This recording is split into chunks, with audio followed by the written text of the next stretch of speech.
prime time for ticks just because there's kind of an overlap of the different species that we deal with: the black-legged deer tick, the American dog tick, the Lone Star tick. Dr. Jonathan Larson is an extension entomologist at the University of Kentucky. He says the black-legged tick is the carrier of Lyme disease.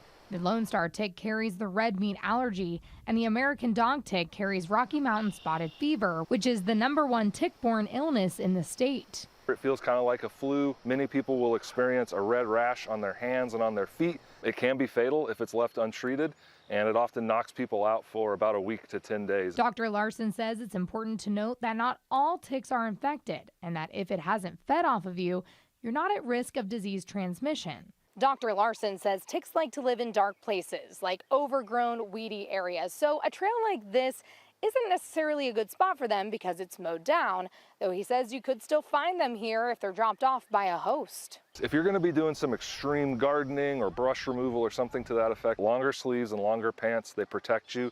They cut down on skin exposure to ticks. You can also tuck your pants into your socks and into your shoes. Dr. Larson says tick repellents like DEET are also effective. He says tick checks are vital for both you and your pets when you go inside.